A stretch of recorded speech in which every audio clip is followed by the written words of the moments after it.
The Paragon of Man, Smoke Pit Fairy Tales Part 3, Chapter 2, Laestrygonians.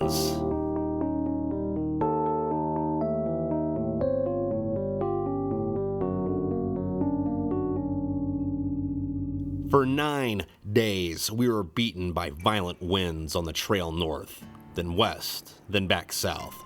By the 10th day of our travels, we were in snow-peaked mountains. There were trees and moss, ferns and grass covered the lands. The hills were overrun with wild goats. The battalion halted near a cave from which a river flowed. Lieutenant Toshi stood atop his vehicle, surveying the land. "Sir," I addressed him. What's going on with Kodak? "I know we have food still, but what do you think about camping out for a few days and gathering up some of these goats for later?" Toshi shouldered his weapon. I don't think that's a terrible idea. "All right, well, in the morning, I'm gonna take some guys and scout the area for anything else that might be around." Lieutenant Toshi pulled the trigger. A goat bleated and ran into the hills. One rather large ram, however, fell to the ground bleeding. Dinner's on me tonight. Toshi and I grabbed the animal. Correa and Doc used tent posts to build a spit. Fowler grabbed a few of his Marines, shot a few more goats, and cut down a tree for a fire. That was the first warm meal we'd had in over a week, the first good meal in over a year. The dim sunlight behind the clouds faded behind the mountains, and we turned in to sleep. In the morning, Fowler, Correa, DeLaGarza, Doc, and I loaded into a Russian jeep we brought and headed into the hills. We didn't find anything besides more goats and trees until we were several miles away from the camp when we saw a bunker near a lake.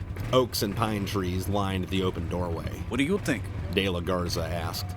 Fowler examined the concrete facade across the valley. "I don't know. I think we're in Sweden. They're on our side, right?" Yeah, Doc confirmed. but what if the Russians made it up here? Well, there's only one way to find out. Fowler drove the jeep across the valley, making sure to keep out of the bunker's doors line of sight and parked behind a hill. We dismounted and briskly walked through the entrance. Walking in, we found no one home. Wood crates lined the hall we entered. Metal cages held goats and sheep. I pulled out my tomahawk and pried open one of the crates. This is full of milk and cheese. So we hit the jackpot? Doc, do you remember the last time we hit the jackpot in a strange cave and ate the food that wasn't ours? Doc grimaced. Maybe it's not a great idea then. Fowler eyed the merchandise. This'll be good stuff to take with us. We can't fit any of this in the jeep. No, but we know where this place is. We'll be spending the evening here, and if no one comes home, we'll leave and come back tomorrow with cargo trucks. What if someone does come back? Then maybe they'll be polite enough to share. We looked around for an hour before deciding to build a fire to keep ourselves warm. I found a crate of cigarettes and stuffed every loose corner of my pack with them. We busted apart a crate, used the wood for fire, and ate the cheese from inside. I pulled a black bottle of virescent wine from my pack. We passed around the bottle while we dined. This stuff warms you up a hell of a lot more than any other liquor does. It's because the fruit they use is alien. There's not actually alcohol in it. It's some other chemical that has a similar effect, but since our bodies aren't used to it, it hits us harder. We drank until the bottle was empty. We didn't get so far as drunk, but we were warm and complacent. We didn't feel the trembling ground or hear the metal monster approaching the bunker. Shit. Correa whispered, pointing at the door. I looked behind to see a Russian bishop enter the bunker. The mech took 2 steps in, turned back, and pulled the giant concrete door closed. The bishop turned back and walked deeper into the cave. Its gleaming red eye, the window to Satan's soul, locked onto us. We stared in terror. The cockpit in the bishop's chest opened. The pilot barked something at us in Russian. Kadoti! We continued to stare. Who are you? He demanded this time in English. Troublebringers? Ready for death?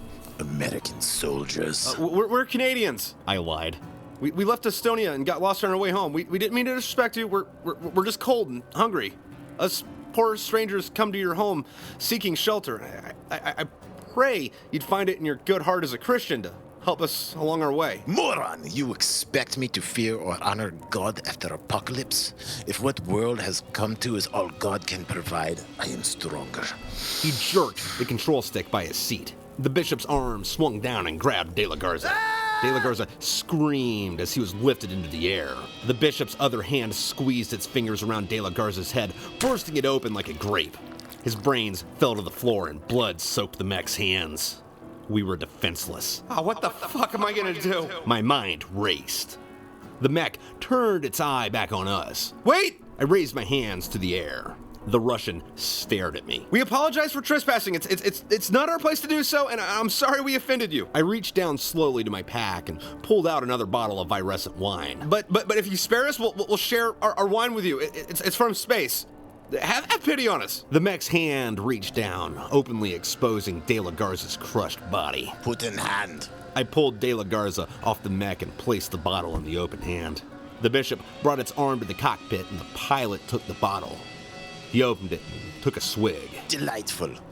I may let you live a bit longer if you entertain. Vodka ran 3 months ago. What is name? He took another drink. The wine is Hesperides. My name is Noah One. For gift of wine, I shall return gift to you. You shall die last. Will you not at least drink with me first? The Russian cocked his head and downed the rest of the wine. When he was finished, he threw the bottle out of the cockpit. What is left to drink? I stared into his eyes. They were red and looked heavy. If this guy's never had Hesperides before, he's got about a minute before he passes out. I hoped my stare would keep him from crushing me for a few more moments. The pilot blinked heavily for a minute, then his head dropped sideways and spit crept from his lip. Go hide by the door. What now? I yanked off DeLaGarza's day tags and pulled out his K-bar. I stuck the blade in the fire until it glowed orange, just before the point of melting. Carefully, I climbed up the leg and then torso of the bishop. I leaned into the cockpit and glared at the Russian. I took the still burning hot blade and slashed across the middle of his face. He immediately awoke with a howl, gripping at his wound. His eyes had been simultaneously slit open and cauterized shut. I drove the knife into his thigh and scurried down the metal behemoth's leg. I raised my middle fingers towards the pilot, then realized he couldn't see me and screamed, "Fuck you, you degenerate blackguard!" The pilot, writhing in agony, swore at us in every vile tongue he could muster. He clutched for the controls. The bishop pulled the weapon off its side and blindly fired through the bunker. The wooden crates caught fire. Where are you? Over here, you dumb fuck! The Mech swung toward us, firing its weapon. A round blew a hole in the bunker's door. We crawled through it. Find you, American. I will fucking kill you. As we ran towards the truck, the bishop broke through the entrance. Concrete and metal splintered under the treading giant. Black smoke rose from the doorway. We jumped in. Fowler started the engine. We drove into the hills in the opposite direction of our camp. I turned towards the bishop as we passed. "Fuck you, Ivan, you cocksucking asshole!" The pilot screamed and fired at us again. The rounds landed surprisingly close to the truck, throwing up large chunks of the earth. Shut the fuck up, Hank! Dude's crazy. Why do you want to piss him off more? I ignored Doc and kept shouting. "Listen here, Ivan. If anyone comes around asking you, cut your fucking eyes out. Tell them it was Sergeant Ellensworth of 2nd Battalion, 7th Marines." We circled the mountain and drove back to the convoy. When Fowler killed the engine, Toshi walked up to us. I heard gunfire. What happened? Fowler told him, Sir, we found a supply bunker with enough supplies to carry us home. But there's Russian mechs. They killed DeLaGarza. Toshi's face twisted. All right, then we need to get out of here. I'll go tell the fire watch to wake everyone up at dawn. Fowler, tell everyone else to put out their fires. Aye, sir. Fowler and Correa left the Jeep and spread the word. I lit a cigarette. That was some fucked up shit. I know, man. I mean, we survived all that shit in Russia, and on the way home, DeLaGarza gets stamped by a fucking bishop? I put my face in my hand and stared at the back of the seat in front of me. How fucking far did the Russians push out? What did that guy mean after the apocalypse? Well, everything got nuked. In Europe, at least. Well, how'd that guy know? I mean, he's out in the middle of nowhere. We were in a fucking major city with the world's most advanced military, and we didn't know that shit. They probably have better radios in the mechs than we do on Green Gear. And he's out in the mountains. If he's still out there, then there are others. They probably put it together like we did. Plus, he's closer to his home than we are. Shit. He might have been sent out here to stock up so Russians have food. He might have came out here after the bombs fell.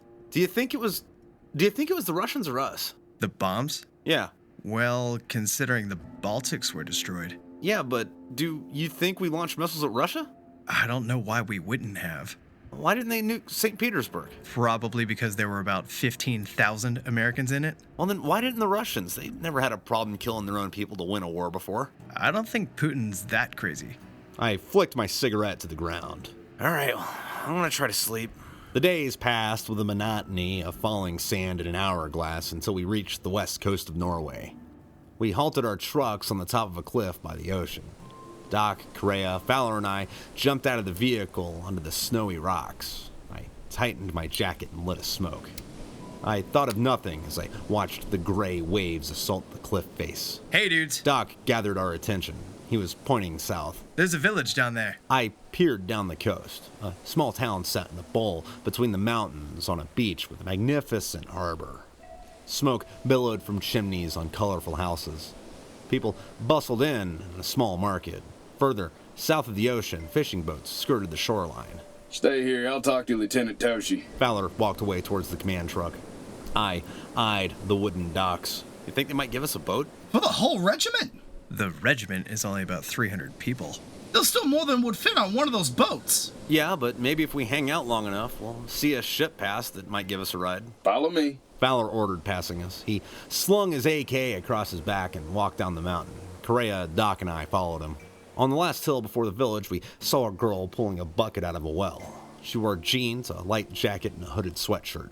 Her golden hair fell below her shoulders. She didn't notice us until Fowler called out to her. Hello. Fowler addressed the maiden. She swung around. The obvious expression of surprise covered her face. We stopped at a non-threatening distance from the young woman. I'm sorry, we don't speak Norwegian. Fowler showed her the palms of his hands. English, then. Her accent asked with a perplexed look about her. If we can. Who are you and where are you from? She poured the bucket of water into a plastic gallon jug. We're United States Marines. We're traveling home from Russia. We're lost and we're cold. The woman pondered our situation in her head, then pointed to the village. My name is Articia. My father leads this village. I'll take you to him. Thank you. Thank you. She hoisted her jug and motioned us to follow her to town.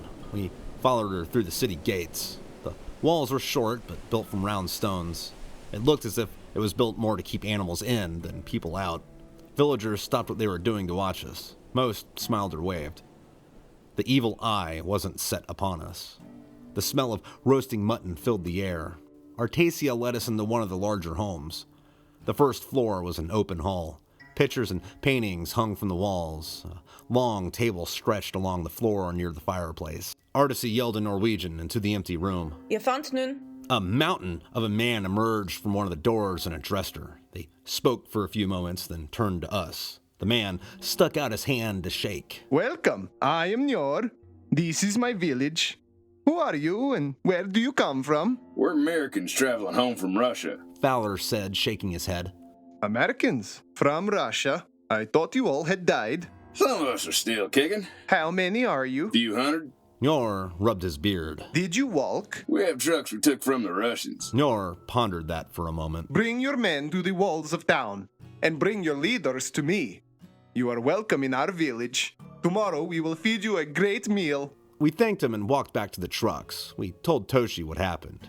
We parked our convoy in a formation in front of the city gates. Njoror met us outside and we introduced him to Lieutenant Toshi. I thought you would have more men. Njoror observed what was left of the regiment. It was a bad war. Toshi replied. It looked like it. We watched it here on the television. A light lit in Toshi's eyes. You have TV? Do you have internet or phones? Njoror shook his head. Not anymore. No one does. We only have electricity because of a generator we built in a small river in the mountains. We've had no contact with the rest of the world in months. Do you know what happened? They blew everything up. There were no warnings on the news to find shelter, but nothing can shelter you from a nuclear bomb. I guess we weren't important enough to annihilate. Either blessed or lucky. The mountainous man slapped Toshi's shoulder. But enough of this depressing talk. Tonight I will bring the village together and publicly welcome you. We will find you shelter and provide you with any food we can spare. Tomorrow we will have a great meal, and in exchange, you will entertain us with stories about fighting Putin. Njoror walked back into the house. He seems nice enough. Yeah, we really hit a break. Whatever the roasting and the smell's delicious. I pulled out my cigarettes. Right? Those fucking Russian MREs are goddamn garbage. They're full of protein. It's nothing but oil and fat. I griped as I lit my cigarette. It's better than starving. I put my lighter back in my pocket. It's not much better. I took in the landscape as I smoked.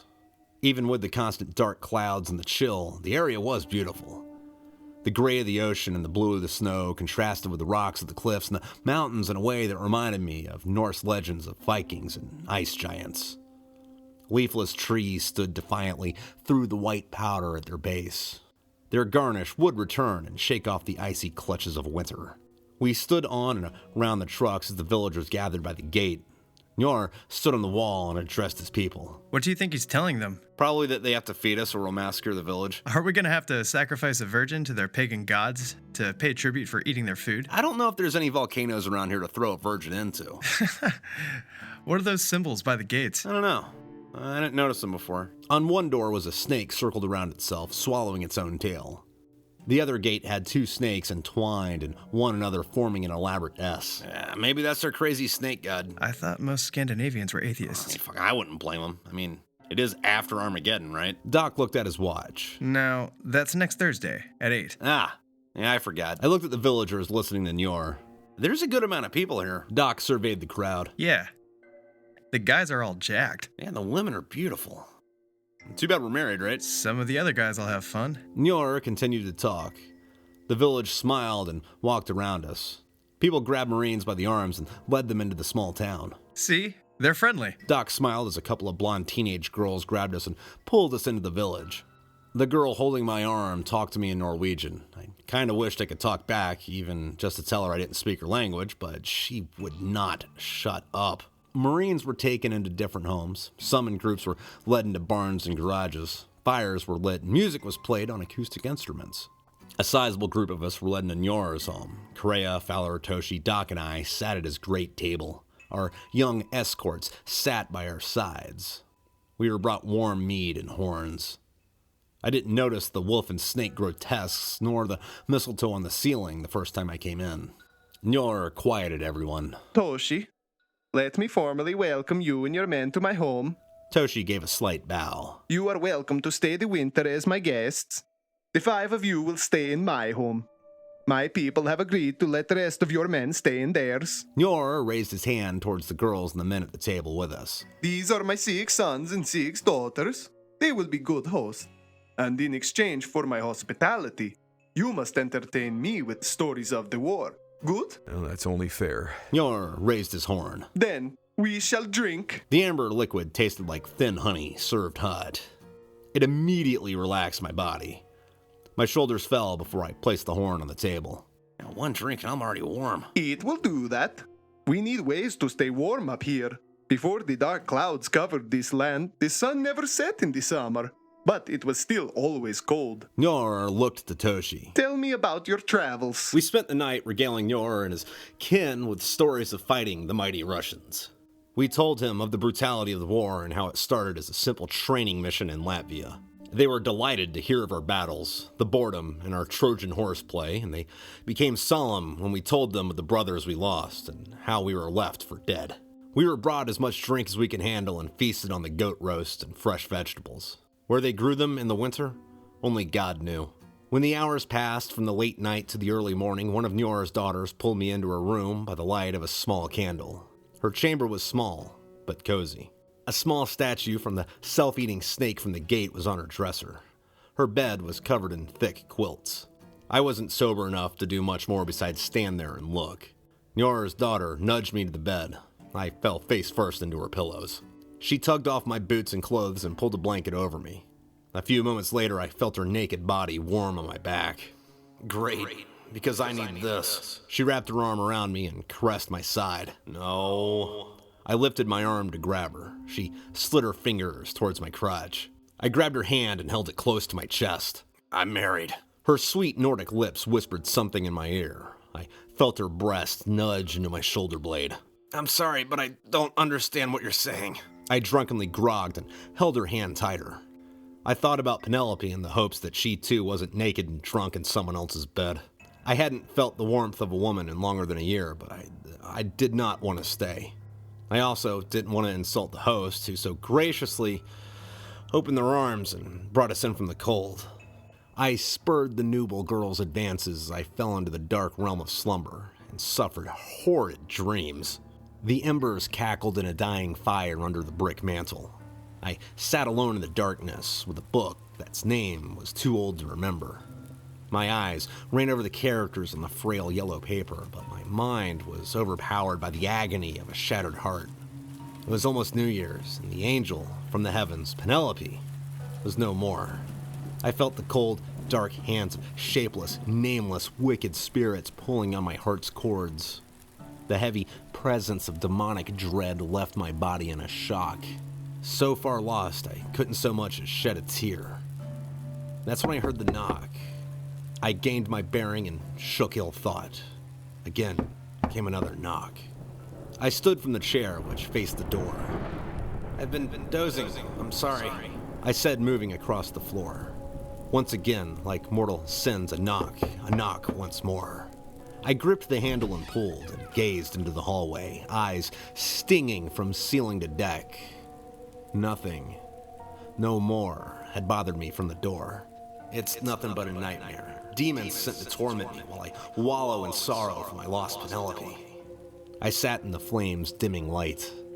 The book I could not force myself to open. I ran my fingers on its spine in a way my mind ran with a thought, and then once more as I sat thinking of what's no more, sounded a heavy thump on the door. Is this hell I'm in not full enough and sour?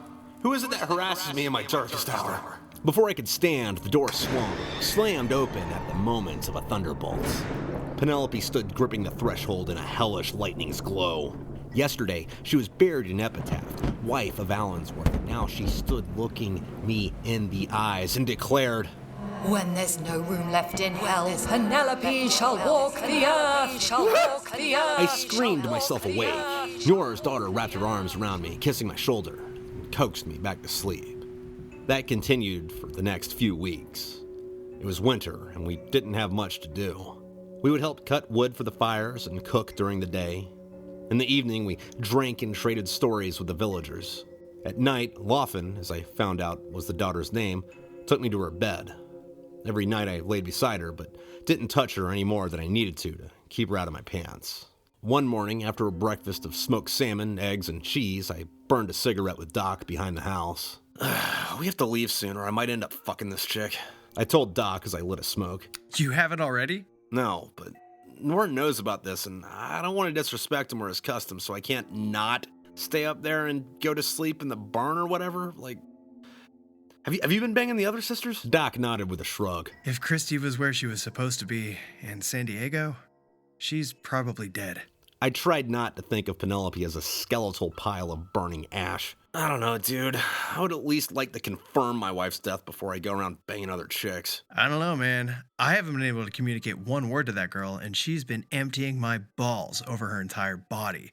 She works that shit like an Amish butter churner. Doc, I'm not judging you, but I miss the fuck out of Penelope, and thinking about her has been the only thing keeping me sane, and I mean, this place isn't bad, but I want to go home. Doc mulled that over for a second. Do you think we could talk Njoror into trading us a ship for some trucks? It'd be worth a shot. What if they make us take their daughters with them? Not that I have anything against banging a 16-year-old Scandinavian girl, but I really do not want to deal with that shit. I flicked my cigarette butt into the snow.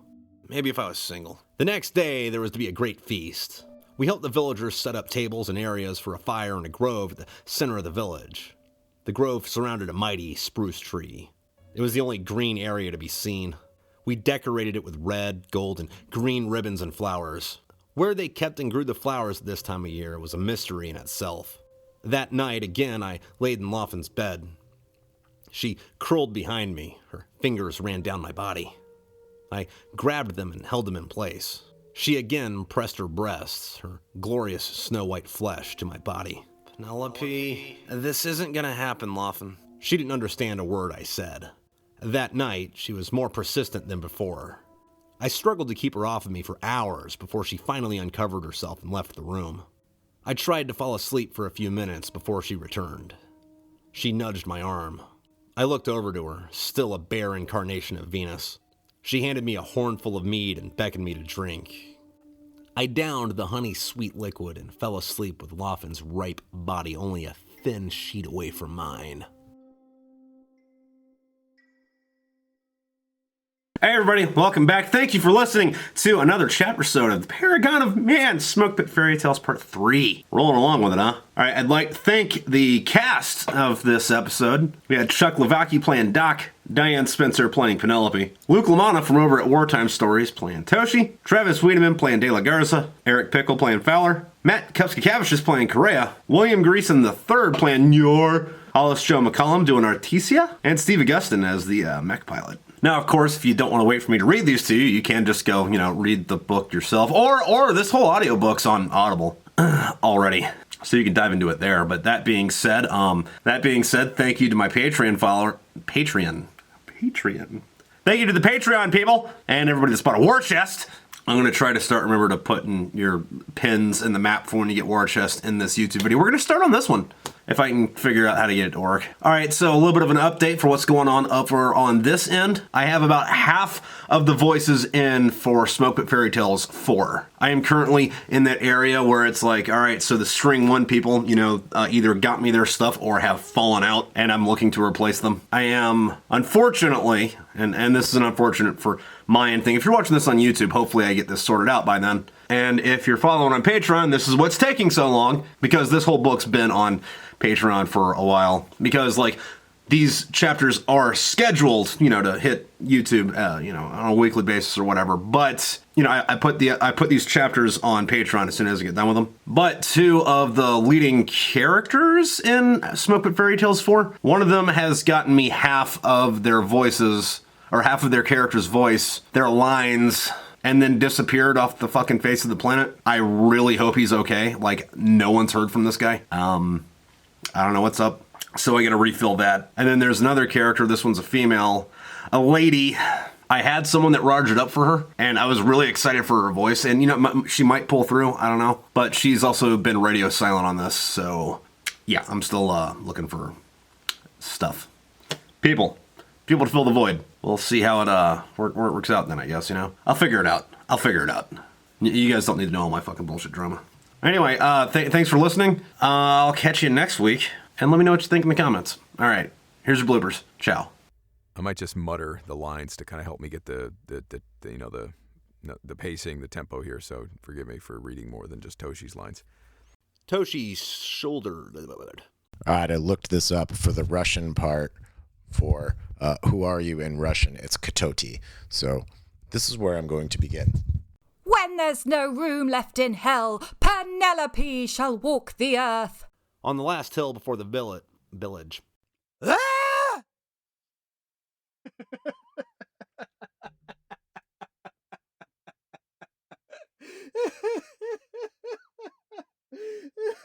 Oh, fuck. I don't know if I can do this. Shit, where's the fucking stop button?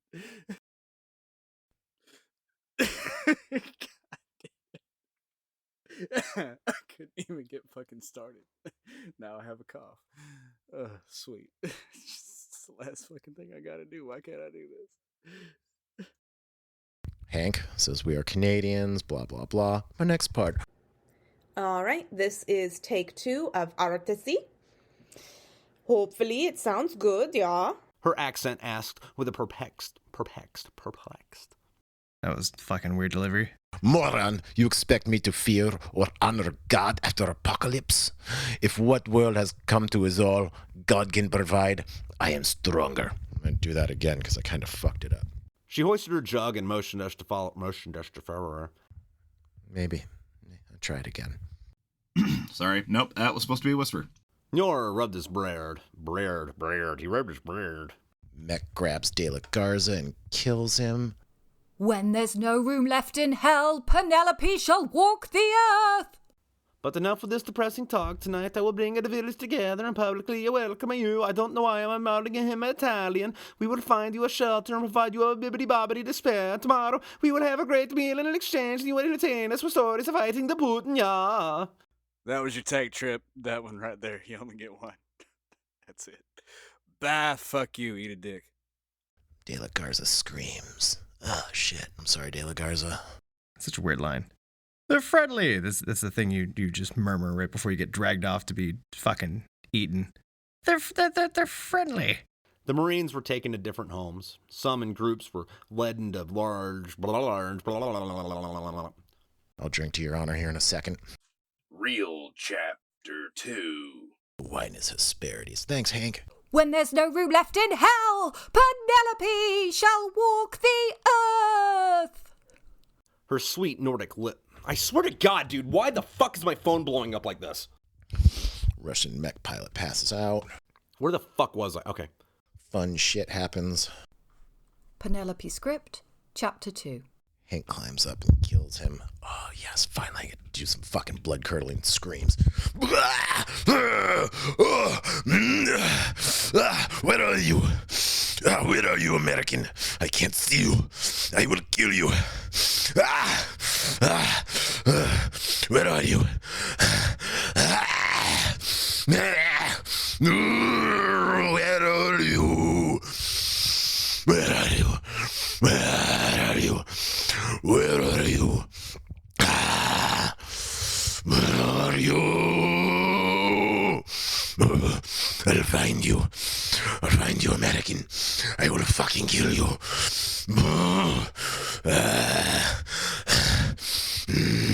You have. I can go more hunka-durga.